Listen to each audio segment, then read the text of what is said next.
Hello and welcome to Dateline New Haven on WNHH-FM, New Haven's home for community radio.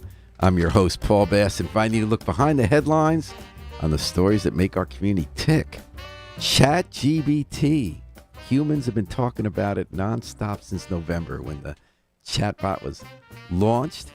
And we got two people in New Haven who are all on top of it about what it's going to mean for the future of writing and research and teaching. And they're going to help us figure out how worried or not worried we should be, and separate from worry, what it all means. Say good morning to Dr. Jennifer Frederick of the Porvoo Center for Teacher and Learning at Yale, and Alfred Guy, who's the University Director of Undergraduate Writing and Teaching, has spent 30 years overseeing writing programs. Welcome, folks, and thanks so much for coming. Well, thanks for having us, to Paul. Dateline New Haven. Yeah, thank you. It's good to be here. So are we doomed? No. You guys agree that was pretty clear. Is it because this stuff is like the weather? It's got pros and cons. The world changes. Human knowledge advances. We got new tools, and we just got to learn how to use them right? Or did I put words in your mouth?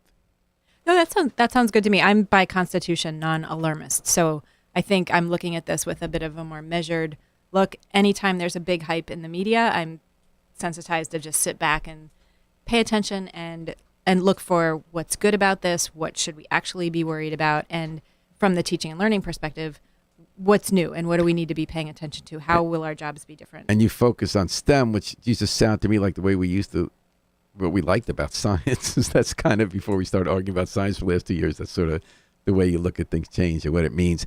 How does ChatGPT work? It was introduced, rolled out in AI feature, rolled out in November, then it became part of Bing, and that's when it really got controversial because Bing was letting people test it. It didn't quite work. How would you describe ChatGPT for our listeners? ChatGPT is a predictor of a likely next word, and it has absorbed thousands and thousands and thousands of documents and analyzed which words appear after which words and in response to what kinds of questions. And it actually writes its text word by word, just making a statistical prediction of what's a likely next word in any sentence. And then after that sentence, what would be a likely next sentence.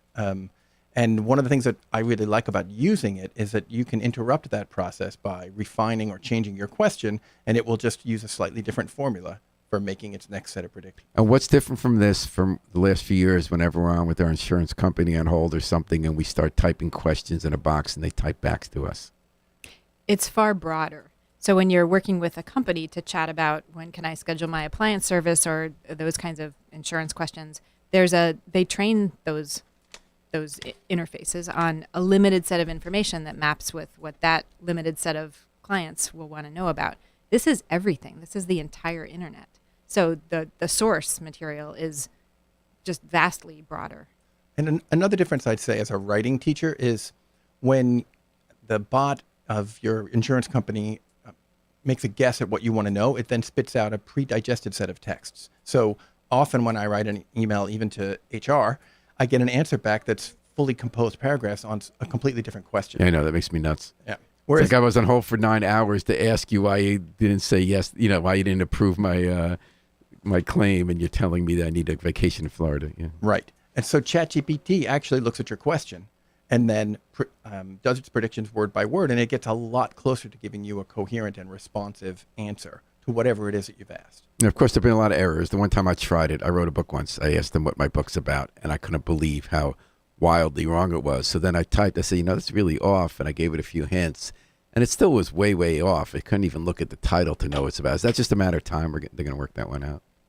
I think time will affect that, but I do feel like there are always going to be things that ChatGPT will do that fall far below what humans can do and notice. But if other people put in something about what book did Paul write, how off would it be for them? I think you're going to be the expert in that case, but who else?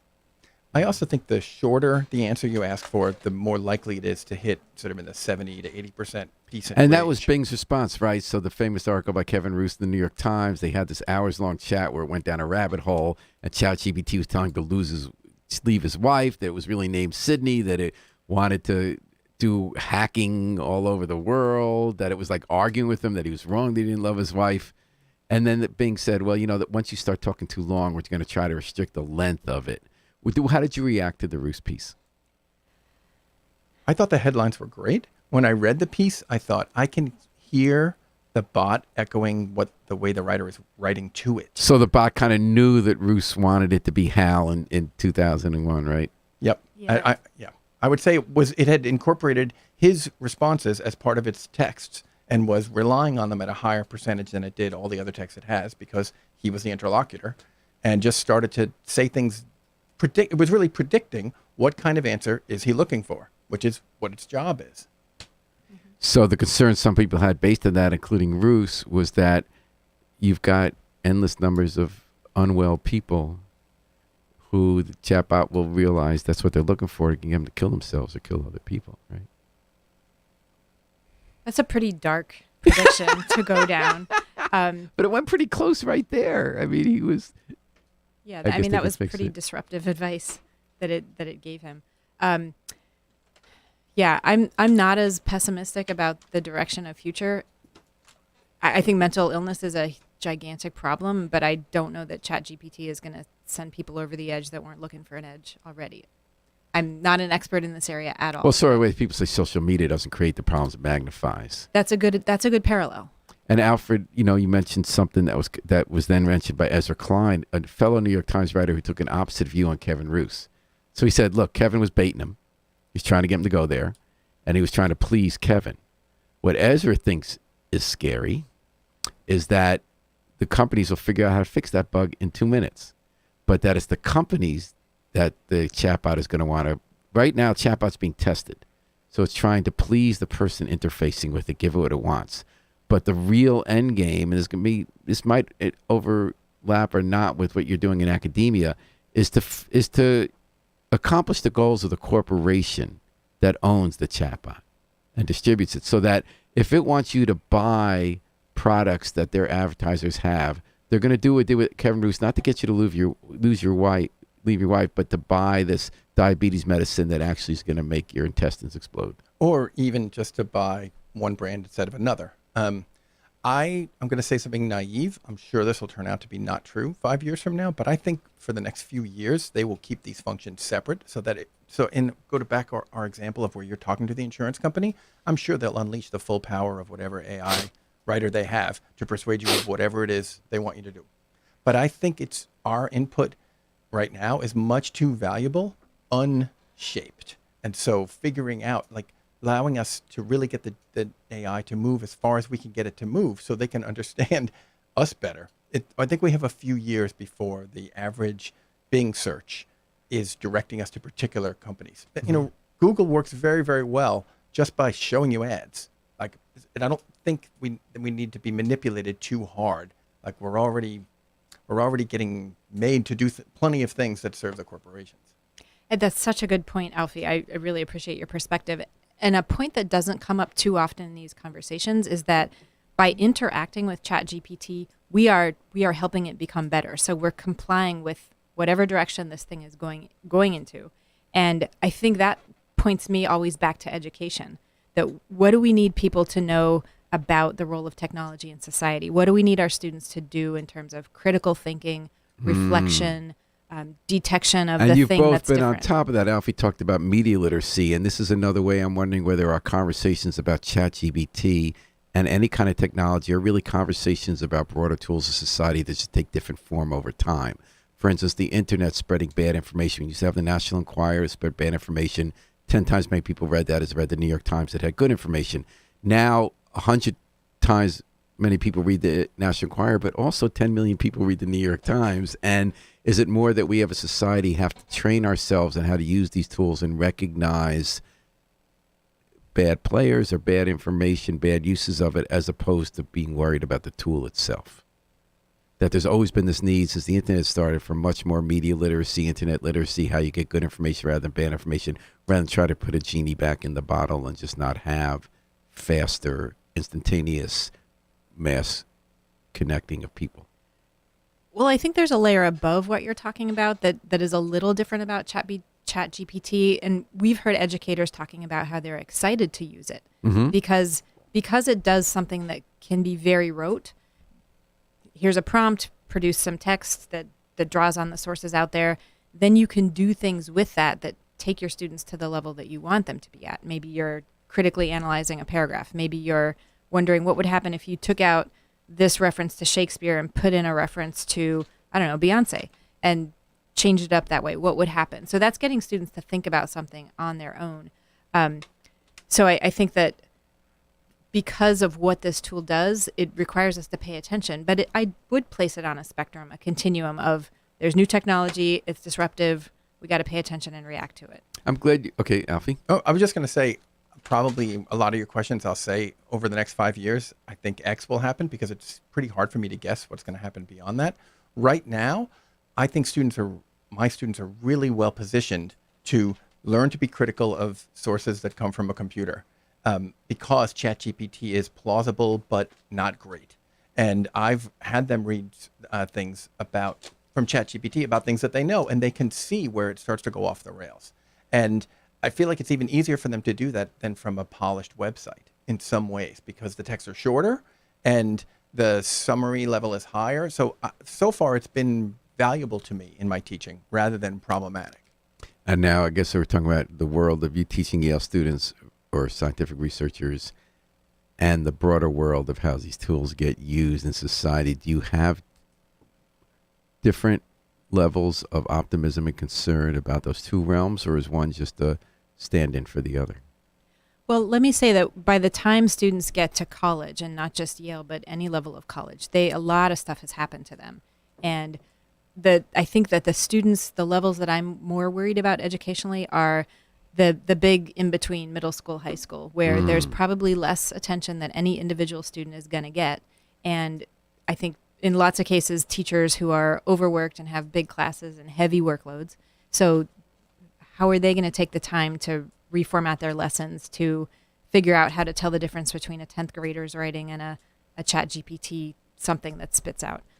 And we're talking to Dr. Jennifer Frederick of the Poorvu Center for Teacher and Learning and Alfred Guy, University Director of Undergraduate Writing and Tutoring. They're both at Yale. They're both figuring out how ChatGPT is going to affect the future of how we learn, correct? Is that a good way of putting it? So you had a really good transition here into that, Jennifer, when you talked about that. So what is this going to mean from when you're coming up with, you look at how STEM is taught. You talk about middle school, you talk about college, you talk about the impact on scientific research. How is this going to affect the work you do, and what are you looking to see happen? The thing that gives me a lot of optimism, and the thing that I think one of the reasons why ChatGPT is particularly a lively conversation in educational institutions is that it pushes us back to think about effective teaching, which the things that were true about effective teaching 100 years ago are still true today, that really what you're doing is facilitating student learning. And you can do that with ChatGPT. You can do it without ChatGPT. You can do it with a calculator. You can do it without a calculator. But helping students figure out how to harness the power of their own thinking and to take control over their knowledge of what they know and what they don't know and where they're going and what they want to do with that, that's an educational goal that we could have been talking about a long time ago.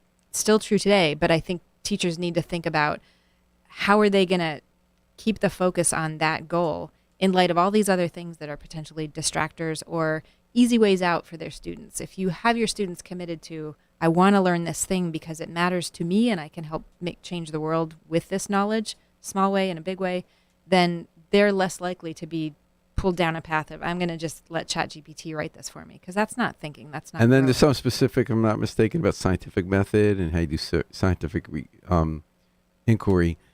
Is ChatGPT in some ways just a turbocharged way to help them get more information faster that then they can analyze independently to get to a result? In some areas, perhaps. And I think it might help people take a scan of what's already out there that's been answered so I can focus my efforts on the unexplored frontiers, because that's where. And how's that different from really just putting that happens. in Google? It just happens faster? It's just much more efficient.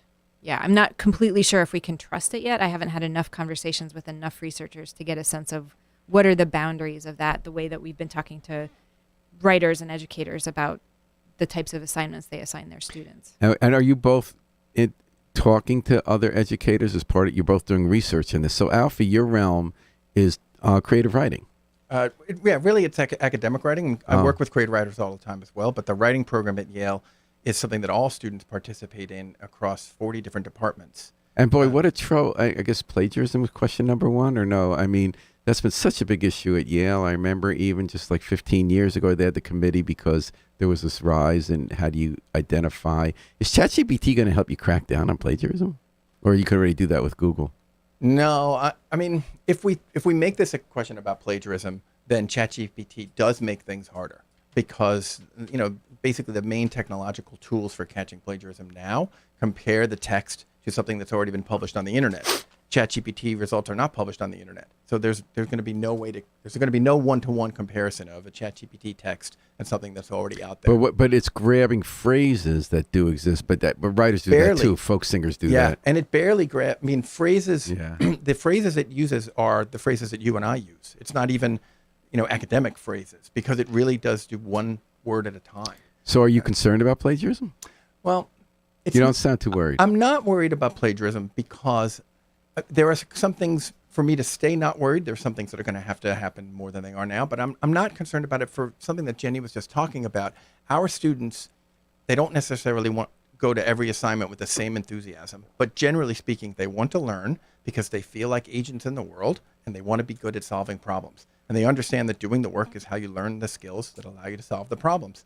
And I think most students can see through the ease of turning in something that a machine wrote and how it gets you no learning. It nets you no skills. And there aren't a lot of students who want to get by. It's either not their major, they didn't have time to do the assignment. Isn't that pretty widespread? They buy papers. There's a whole New Haven business selling papers. So I will say that we did a study of 15,000 submissions of student papers a few years back and found a vanishingly small number that we could find a source for on the internet. I don't want to, if you really do charter a private... Back to Jennifer's point that we have a tendency to worry too much and catastrophize. But you actually looked at the numbers and said this is just like when they talked about voting fraud. It turns out to be 1 out of 100 people or 1 million people. It's not a big a deal. Did you two do this research? What is this research you're referring to with the 15,000? Well, it's something we actually did in-house. Two of you together. Yes, it's actually a team of about 10 people. And the other person who, I'm just going to say Ryan Wepler was the other person who helped design this study. We were, I'm looking at Jenny to see if I can say something. The university was trying to make a decision about adopting a particular plagiarism tool. And in order to think about how much the house was on fire, we wanted to see what amount of turning in someone else's work were students doing. And it was very, very small. And even in some places where there was a small piece of it, we could see as a learning goal what to do about it. So they're in longer scientific papers that have a very explicit section of summarizing previous research. There were a few more sentences that had been lifted directly.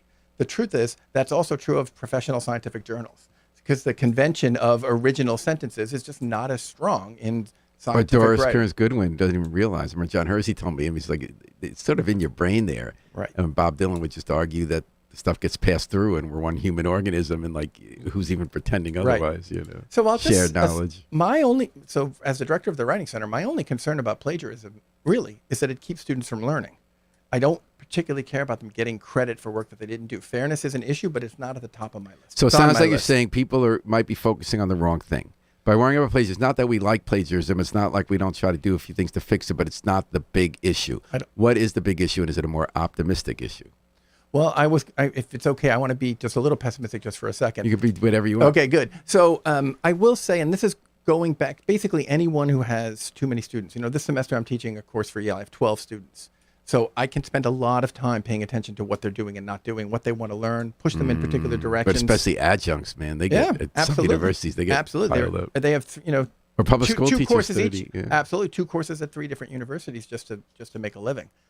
But I want to say that we're helping teachers think about moving towards more personalized assignments, getting students to have a higher investment in the project. But that takes labor. It takes human resources. And so the thing is, summary, easier assignments did a lot of work. When you knew students were just going to write a summary, even if all the students wrote their own summary, they would learn something.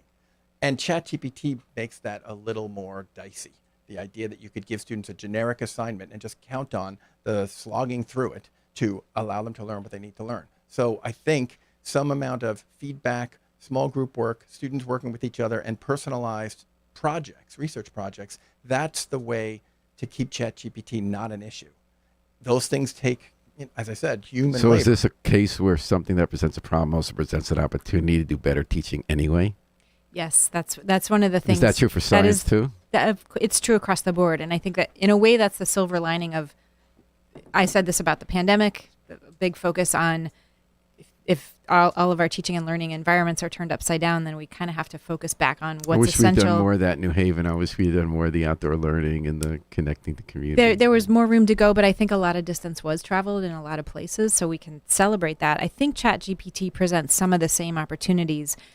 What's hard is scaling. So people who are responsible for lots of students, it does take time and attention to do these things, to teach well. And regardless of any technology, that statement is So true. even if you have ChatGPT, it's still not a good thing if they're really spending under a minute on every paper the person wrote and trying to just do yeah, it as a absolutely. factory I mean, feedback process. is a critical part of learning, and Yeah. the teacher is a big part of that. Peers can be an ingredient in that recipe as well.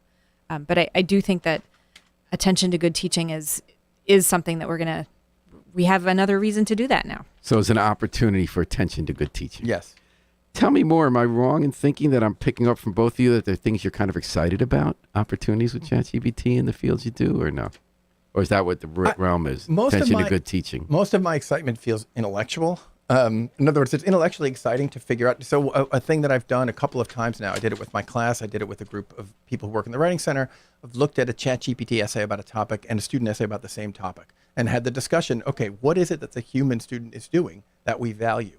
And that we would have had that discussion without the ChatGPT essay, but it was actually in some ways easier to have these texts that had, 20 to 30% similarities to highlight the differences, and then we could focus on those and talk about isolated ways of teaching them. So broaden out for me. And what does that mean then beyond that one assignment? How does that have the whole teaching profession evolve? So I think I'm trying to say that I'll get to that, but like I have a nerdy excitement. And so one of the things that came out of that particular discussion was that it's a good human paper that thought moves from the beginning to the end. There's not one idea that then just gets repeated or proven, but there's a sort of a shift. It's actually what Harold Bloom said about Hamlet's soliloquies, that they brought into English literature the idea of someone listening to themselves and changing their mind. And that is a thing we can talk to students about directly as a feature of good writing, as a feature of complex thinking and nuanced thought, that ChatGPT gives an opportunity to isolate it and highlight it. Now, you could do it with a weaker student paper and a stronger student paper, but I have found it exciting to think about what is it that we really want students to do, what's on top of what ChatGPT can do. And So I guess I'm a little confused how ChatGPT helps us get to the point of having a piece of writing move. Mm-hmm. Say it again. So you're saying that ChatGPT can play a role in helping a teacher show students how a piece of writing goes from point A to point B and takes you somewhere, Yes. rather than just repeating a 5-point Yes. essay. And how does ChatGPT do that? ChatGPT right now mostly does 5-point essays. In other words, But won't that change? that's a good question. Because I mean, that's the holy grail for those of us who write in the media. You write a lot of stories, and when you get to where, at the end, we just took you somewhere. It could be a surprise twist, or the way stuff added up that made you think something you think before, or something had a beginning and now it has an end. Are you saying that ChatGPT can't do that, so we can look at that as an example of what's different to see how to get there, or can analyze different forms of writing that take us there? So I'm gonna waffle here and say this is why I said I have a 5-year window of excitement. Let's see how it goes. Yeah, because I've spent probably 10 hours trying to get it to write things. I haven't spent 100, and I can't get it to do anything very nuanced about anything that I know. When I ask it about things I don't know that much about, it seems perfectly That's what I was saying plausible. about analyzing real estate data. Yeah. And Jennifer, could you tell me about science education, something that you see, hopeful or not? You can, however you're feeling about it. I do feel hopeful, given the caveats about resources and time and effort that it requires. But so much of the way science is taught at every level is a little bit too focused on, we know these facts, and we're going to build on these facts to get to the next ones, and on and on and on. Real science is curiosity. It's not knowing. It's messing up and learning from that. It's being in awe of how something works, or just being driven to figure out how something works or doesn't work. So what if a homework assignment, instead of solve these 5 problems, which, by the way, ChatGPT can do your chemistry problem set pretty well. What if your homework is go out and get curious about something and bring a question to class that has something to do with the chemistry that we're learning. So I in could be chapter wrong. 5. I'm being maybe a little simplistic. I think what I keep hearing from you folks is that you think this is some great opportunity to improve teaching, to make us rethink how we're teaching Well, and do stuff that a chatbot can't do. so I do think that I agree with what you just said. I think that it's not going to go back in the box. So we need to make the most of it, because otherwise, what are Right. we doing? Just wringing our hands Right. and lamenting. We're not going to see us doing that. Now, a super funded education department and a powerful secretary of education who then said, I want all classes to have half the student teacher ratio would also have made me excited about the opportunities for education, but sort of taking it where I can get it. So tell me a little bit more about what you folks are doing in this course. So within Yale itself, you play leading roles in how teaching takes place, academic writing, science. It seems to me you're also doing research more broadly, am I not right, into how American education is going to take place, and not even just at a university level. Am I wrong about that? You talked about that study you did. So I think we're both paying attention based on our roles, but I wouldn't call it the level of doing education research on a level that many people are doing, and I hope will train their sights on ChatGPT and AI generally. But I think we are paying attention to the national conversation about how this brand new, widely available technology is impacting teaching and learning, and will continue to do But so. fair to say that you think it's the weather, like it just is. But you're optimistic that it could make things better while we have to guard against problems that I arise. think we as humans have to figure out how do we want it to make things better, and then how do we steer it in that direction. I also think that the immediate response of trying to shut it down seems to me not available. Well, it's not going to happen. It's right. It's going to be Estonia. Somebody's going to do it somewhere, and everyone's going to get it. And so the way to make the landscape better that isn't shutting ChatGPT down is to improve teaching. So it's not so much that it's a good opportunity to improve teaching as that's the place to go. It happens to be something we were already excited about. And you're on the front lines. Now, you said that we talked earlier, we're winding down here, that you believe there will be job displacement. Is that including in education? Oh, that's an interesting question. I can't see how a humane and intelligent response to this wouldn't be more jobs in education, but I'm not going to predict that because that's not the trend. I just know I made the comparison to some of the AI art programs, and I have seen people who are working on a project and needed some graphic design turn to some of these AI art programs and have them do a really very good and quick and cheap job of providing something that's a backdrop for something else. And I just imagine that same thing is going to happen when ChatGPT is just a little bit better. It's going to be able to produce some, on-demand writing work that otherwise a person would have had to do. And I don't know exactly where that's going to happen, but my only pessimism about this right now is for after students graduate. I think people who can see the value of learning, students who are given a transparent understanding of why this work is good for them, will be able to continue to motivate themselves and learn in light of ChatGPT. But when it comes time to get a project done for the cheapest, fastest and cheapest, I think that a lot of these projects are going to get farmed out to ChatGPT. And frankly, someone could do, I think in a couple of years, I could do a decent job on things I don't even know about by running questions through ChatGPT and then cleaning them up a little. But then cleaning up and analyzing and using the brain. Do you think you'll ever go back on Jeopardy and be going against ChatGPT? Since Watson crushed Ken Jennings, I have no chance against any AI. I want to add one more point about the jobs question, and perhaps this could be a gap filler, that if you think about teachers who are overworked and have lots of students in their class, what if they can use it to design the spelling test, or they can use it to provide some low-level just question answering for students who need extra help after school, and there's just only so many hours in the day. Maybe it can help.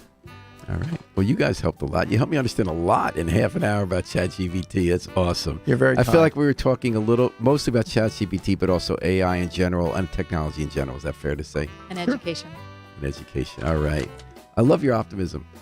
I think we're in good hands with you folks helping to lead the search here.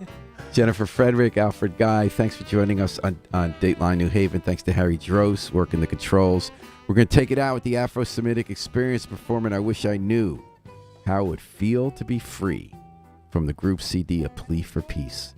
This is Paul Bass inviting you to fly free with us all day and all night long at WNHH New Haven's home for community radio.